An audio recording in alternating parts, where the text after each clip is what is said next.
Hey, what's going on, everybody? All aboard the Gus bus on today's show. Big time commit. We're going to talk about it on Locked On Badgers. You are Locked On Badgers, your daily podcast on the Wisconsin Badgers. Part of the Locked On Podcast Network, your team every day. Hey, what's going on, everybody? I am Ryan Herrings, your host on Locked On Badgers. Thank you so much for making this your first listen every single day. We are here for you as we build this Badger community, basketball, football, all the latest news. Thank you for making us your first listen. Free and available wherever you get podcasts and free and available on YouTube as well. We are bringing in John Schutz, his email sticks in my head. He was one of the co-founders of the BuckyCast, now relaunching the BuckyCast potentially. John, tell us a little bit about what's going on with that. The BuckyCast will be back, and it will be back shortly. We ran into a few snags getting it restarted, but it will be back. We've always been on Twitter, but we'll be back podcasting soon enough. And it's Schutz. You got to get that right, Ryan. I've never One gotten of these it. days. I'm forever going to be known as Shoots from now on when we talk about that. It's my New England dialect. Let's jump into Gus Yalden. Big time commit. Badger's been on him. It felt like on and off a little bit for a long time. Former Appleton native, went to a couple different high schools. I think it's a gigantic commitment for the Badgers. I'm curious where your thoughts are on this. It is a big commitment, and mostly because everyone who follows Badger basketball recruiting closely has had Gus Yalden's name on their lips since 2020. It's been that long since he was a wee freshman. I say we, he was 6'8". He's still 6'8", 6'9". The nickname was thrown out there, Baby Jokic, when he was first starting out. Did move around a lot, and still not as highly ranked as he was. I mean, I think he was like a top 25 player in the country when he was a freshman, and now he's top 100. But still, big 24/7 composite 4-star. Still has good size. Some would say a little too much size, but 6'8", 6'9", about 240. I mean, if he reshapes his body, he's an incredible weapon. And I watched his highlights. I hadn't watched any of them. I just knew him as Gus Yalden. And actually sat down and watched through his highlights. I'm like, wow, this guy has got, great post moves, great passer out of the post, can shoot from all the way out to 3. They showed him blocking shots. He doesn't have much of a vertical, but, when you have that good of moves, he's sort of like a slightly smaller Ethan Happ with a jump shot. And that is, especially the passing part and the ability to roll out to the 3-point line, are huge things for Wisconsin's offense. Is to have that big man who can pass it out of the post and hit the open shot on the perimeter. And quite frankly, from an offensive standpoint, Ethan Happ with a jump shot is terrifying, right? Whether he gets that ceiling or not, but that's a terrifying college player. I want to talk to you. The other thing I really like about this, and I think Chucky Hepburn's like this. This is the type of guy that I think could be a really good college player, but isn't good enough to jump right away to the NBA. Like athletic wise, like just the NBA doesn't look for 6'8", 240-pound guys that often. So it's kind of a sweet spot. Yeah, he did have the reputation originally of, he wanted to be a one and done. That's probably not going to happen. But he has that sort of game and that versatility where he could make a career for himself in the NBA. He just needs a little seasoning. So I think that he's obviously got a solid floor. We know what we're getting for Wisconsin. But in terms of like his future as a pro, the ceiling is really up to him. In terms of how much he dedicates himself to the game, but he could certainly play his way into a late or an early second, late first round pick with the kind of game he's got. I find it interesting that you just recently watched his film, only because you're very fresh on it. I think a lot of people have watched it for a while. What else stuck out to you, good or bad, just watching it for the first time now that he's committed? Anything else kind of really pop out at you? The one big thing that really popped out, I was like, wow, he's a big boy. Mm-hmm. there's a lot of girth to him. And he can use that for better or for worse, but he was surprisingly much better on defense than I thought he would be. Took a couple charges, swatted quite a few shots. Uh, and a lot of people have talked about, oh, he's not athletic enough. Well, you don't necessarily have to be a great, jump through the roof athlete to be a good post player, especially in the Big Ten. Hmm. Um, his ability to use that size to his advantage is really key, because a lot of players who come in straight from high school, they don't have the kind of body where they can compete physically on the court. If you had a Big Ten defender, granted, he's got to reshape a little bit of the midsection, but and other than that, he's a guy who, if you ran into him, you'd be stopped. Right. So yeah, that was the most surprising thing to me. I also loved the baby hook that he's Yep. got. That's beautiful. That's chef's kiss. Mwah. Loved I it. think he just has a lot of a feel for the game to me. Like, he has a very good Yes. understanding of where to be, how to play at angles. He reminds me a little bit of, and you're a Big Ten basketball guy. You've been around for a while. Some of our younger guys may not know this, but he reminds me a little bit of Caleb Swanigan from Purdue. Kind of a bigger, undersized, not undersized, but bigger, shorter power player that could also shoot and handle a little bit. He reminds me a lot of, and I'm going to go even further back in the Wayback Machine, to Keaton Nankivell, Oh, whose name okay. I've heard mentioned by a couple other people. Just that sort of ability to take it inside, take it outside, Hmm. grab some rebounds. He's a better passer than Nankivell was, but Nankivell was really like a Swiss Army knife in terms of a stretch four.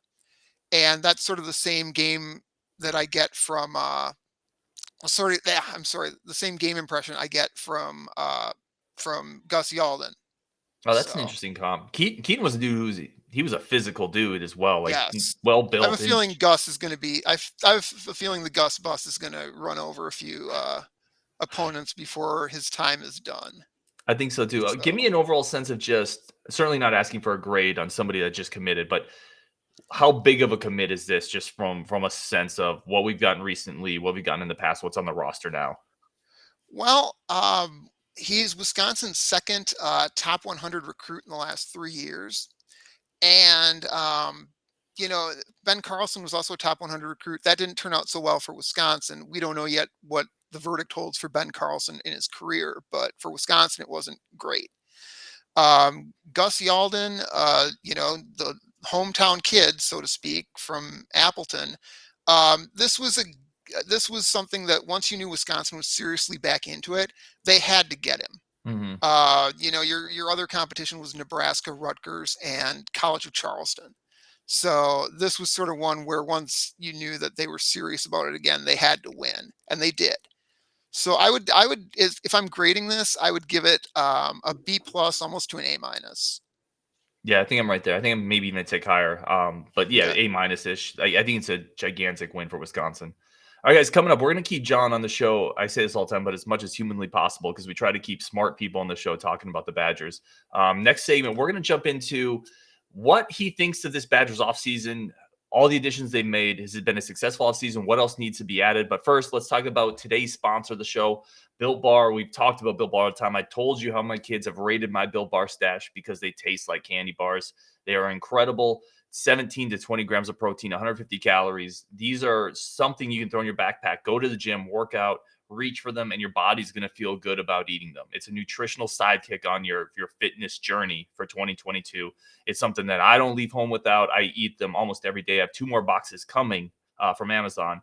I got the Puffs, the birthday cake, which is incredible. It's their newest flavor.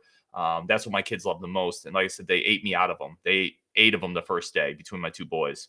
And then I also got the churro, which is like the cinnamony chocolate concoction that is incredible. 100% real chocolate, like everything they do. You're not going to find something that's healthy, that tastes better than this, that you want to reach for. So trust me, guys, go to the website, check it out.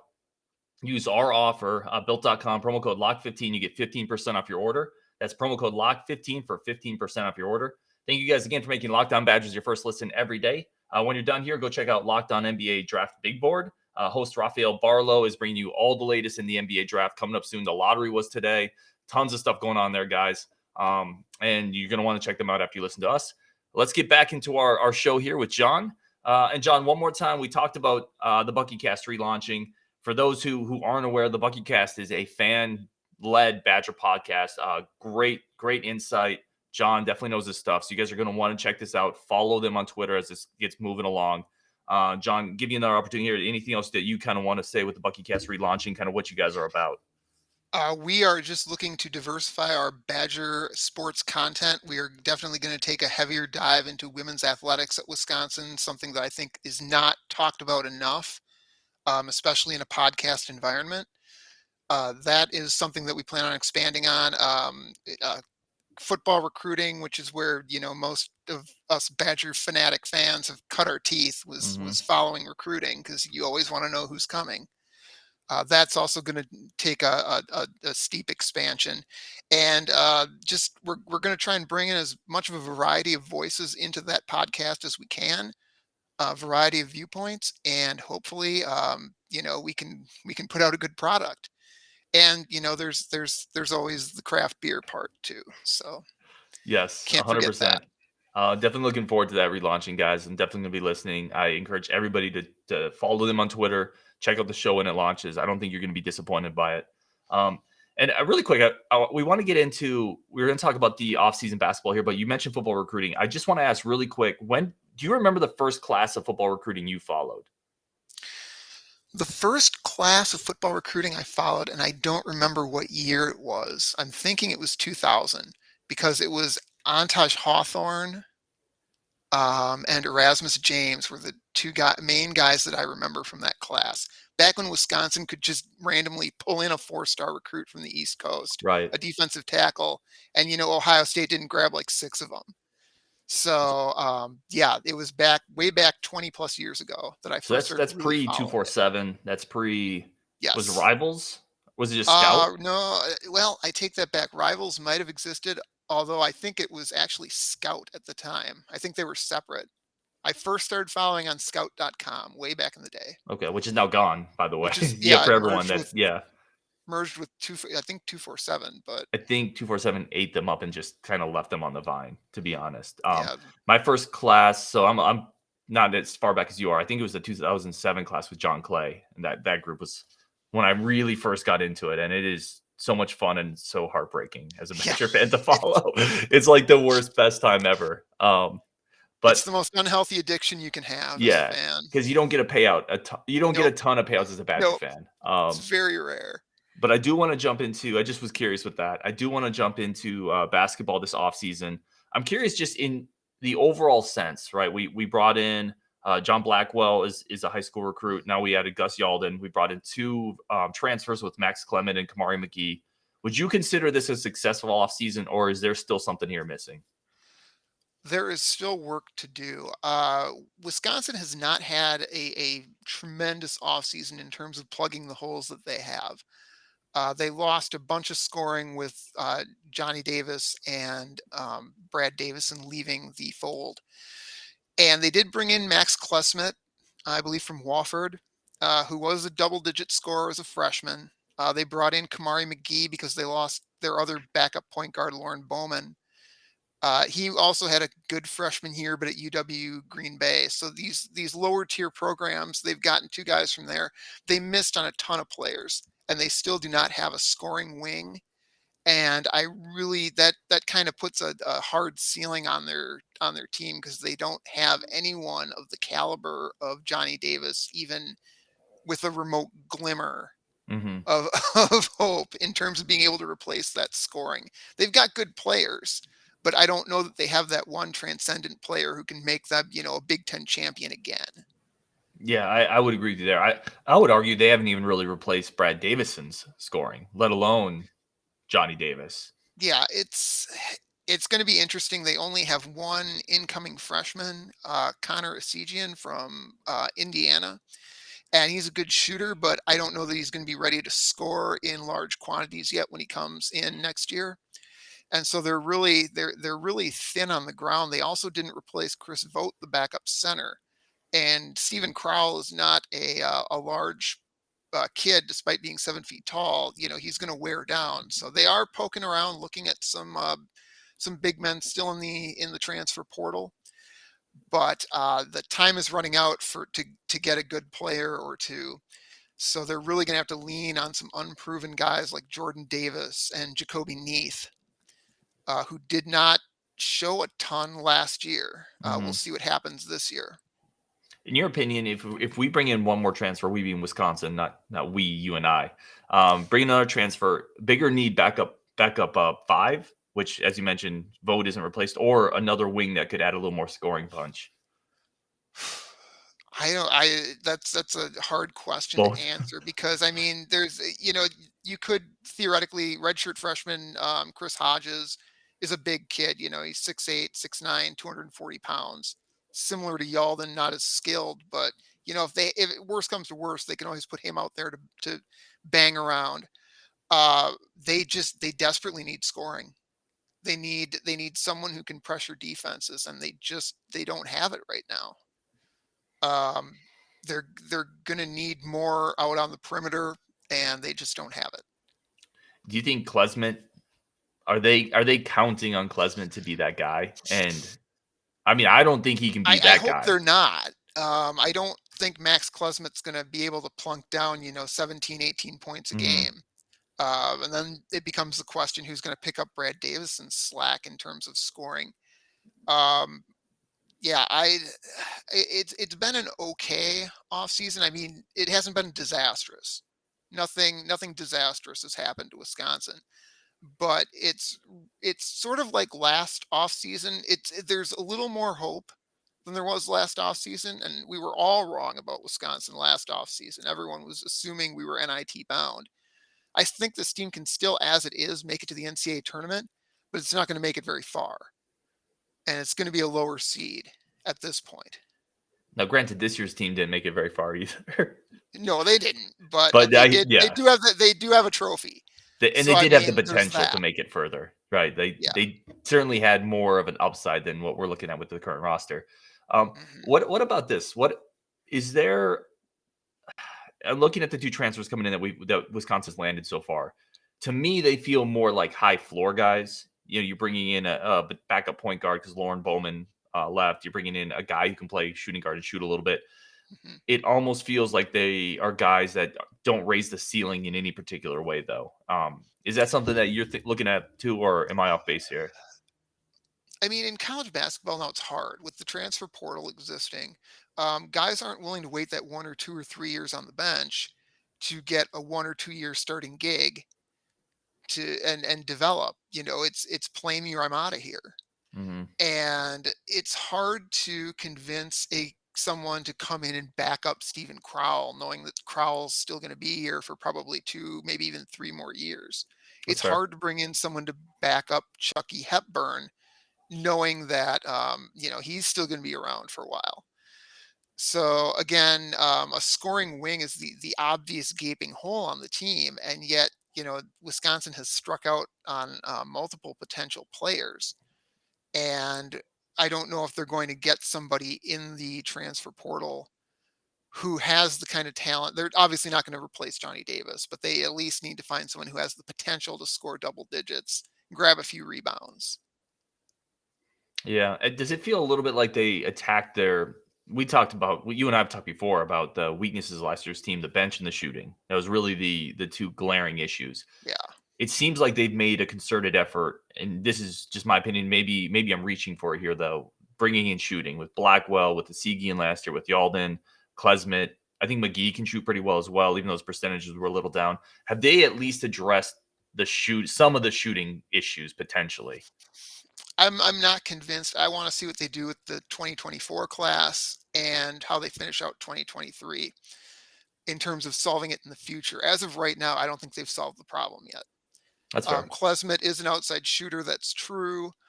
But can he score in bunches? Can he score as much as Brad Davison did? And maybe be a little more consistent than Brad was?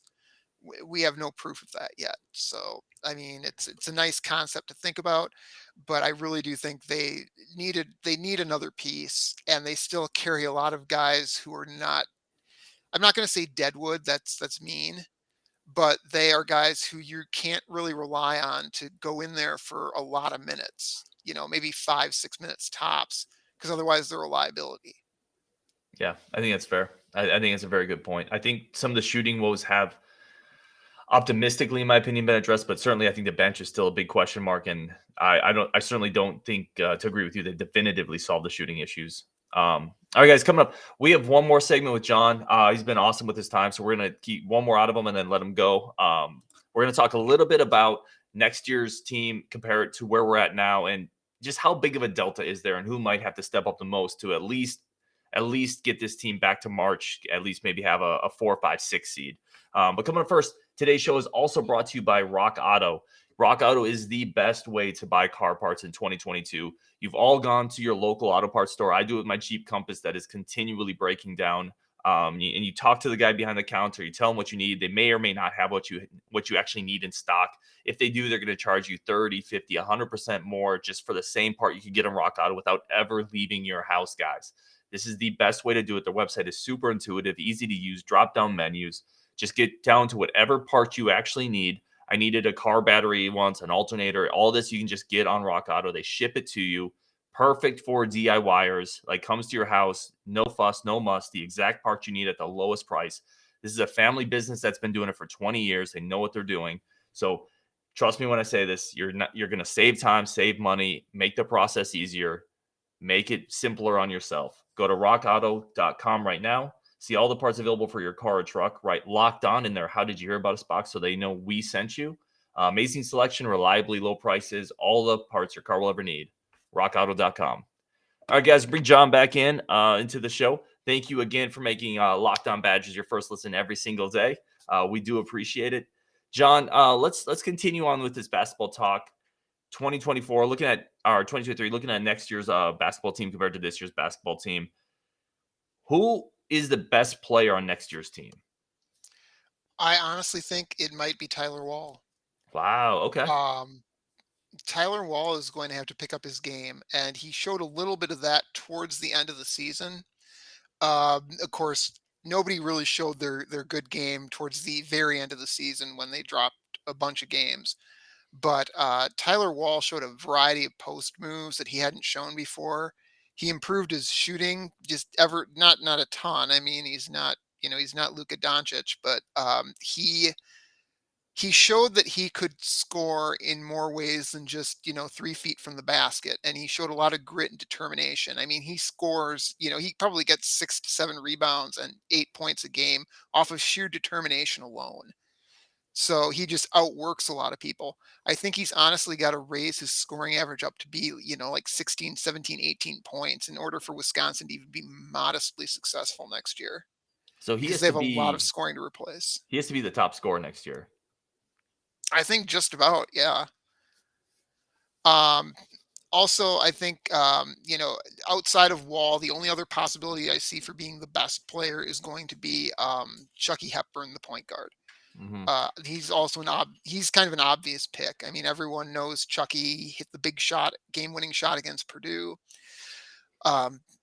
If he can score consistently and get in the paint and facilitate, that would help the Badgers a lot. Last year, he sort of at the very end of the season hit the freshman wall almost literally against Iowa State, and was lost for the game, which probably lost Wisconsin that game ultimately. But he's the only other guy I can think of who's going to be able to put up big scoring numbers. I still don't think Steven Crowell's there yet. And the rest of the roster, you just got to shrug your shoulders. You just don't know what you're going to get. Barring an Isaac Lindsay breakout. Yeah, that's Yes. about where we're at. I do think there's a scenario next year where Hepburn is the best player, but Wahl is a leading scorer. I think we could definitely see that because Hepburn's all-around great game is so impressive. Yeah. Let me ask you about this with Wahl. I feel like he was impacted more than just about anybody by our inability to shoot. Because if he has shooters outside of him, yes, he has a space to operate. When they started just crowding on him because nobody could hit a shot, I feel like that's really where he really struggled. And it's I call it Ethan Happ syndrome, where you just if you know that Wisconsin can't score from the outside, you're just going to pack the paint. which makes Crowell and Wall ineffective because they do really well down there. We saw it from Crowell too with the jump hook from him, that he could also score in the interior, and it got better as the season wore on. But those shots aren't going to be there if there aren't shots dropping from the outside. If they can get shooters to drop in shots from outside, Hepburn, Klesmet, whoever else they can round up. Um, Whoever else they can round up sounds like you in the stands. You with the blue yeah, shirt. Right. you two girls. Right. No, Can you hit a shot? yeah, exactly. They've got to get some outside 3-point shooting and some consistent outside 3-point shooting. Uh, I would say like shooting maybe 35, 36, 37% from three, or otherwise, Wall's just going to get suffocated, and he needs room to maneuver down in the Mhm. paint. Let me ask you last one on Wall. Have you given up on him being a 3-point shooter? Because really quick, we talked about Hapism, right? Hmm. Wall started this year, he was not an unconfident shooter from three. He took one or two a game for a stretch. I mean, he Yeah. never hit them, but unlike Hap, where you could just tell Hap never had any thought of becoming that type of shooter. Wall, there's something in his game where the coaching staff and him both feel like there could be something there. Giving up on him is not the right word. I've given up on him being a threat from 3-point range. I have not given up on him occasionally hurting a team from the outside. I can't even believe I'm mentioning his name. Giannis Antetokounmpo for a couple seasons was just absolutely not even a worry in people's minds at the 3-point Hmm. line. But now, if he can drop in a couple, that opens up the paint a little bit more and makes the defender come out on him. And that's just what Wall needs. He needs some space to be able to take it off the dribble and get inside and then execute those great post moves he has within 5-7 feet of the basket. Give me a player, two players, somebody that needs to step up next year, somebody that has to get markedly better for this team to be successful. Number one that pops into my mind immediately is Jacoby Neath. That's a He great was one. hurt most of this last season. He may very well have to start at small forward or shooting guard, and they need more from him. He did not show a whole ton. He played a lot out of control. He had a couple of games where he actually played, good defense and put in some points, but those were rare efforts. And for the most part, it was just he was not a guy that you were confident in having him take shots. So they really need Neath to, provide, if nothing else, 7-8 points a game, and which shouldn't be a big ask for someone who's that athletic. Last question here. Who gets more minutes next year? Connor Siegien or Isaac Lindsay? That's a good question. Thank you. I'm going to go with Isaac Lindsay just because he's been at Wisconsin for a year. I realize he's a preferred walk on, but at the same time, Connor Siegien is not. He's not familiar with Wisconsin's offense yet. We don't know what kind of defender he's going to be. With Isaac Lindsay, there's more of a known quantity. I think he will wind up with more minutes, but this is all a giant crapshoot, so I could very well be wrong. I agree with you, though. I actually think Lindsay could shoehorn himself into a smallish role, but a small, consistent role, kind of like Carter Gilmore had to start the season. Because I think he can shoot. I really think he can at least shoot. I think Carter Gilmore, if we can back up 2 questions, is the next guy up after Jacoby Neath in terms of you need to produce something, or What about Ilver? otherwise you're kind of a waste of a scholarship. Right. Certain. We did not see much out of Carter Gilmore at all, so that would be another guy who absolutely needs to step up and at least put in a bucket and grab some rebounds. Let me give you one too. Marcus. I mean, Ilver has to step up, right? Yeah, he does, but then again, you could say that about 7 or 8 players on Wisconsin's team right now. That it's a lot of guys who you just don't know what they're about, and they're not. It's not a bunch of ballyhooed recruits. These are guys who are 120 top 120 recruits at best. Right. So it's going to be interesting to see outside of Chucky Hepburn. There's really not a lot of guys who had a lot of press in terms of coming to Wisconsin. So it's a team that worries me in terms of what their ceiling is. And I have no clue what their floor is either. We just don't know.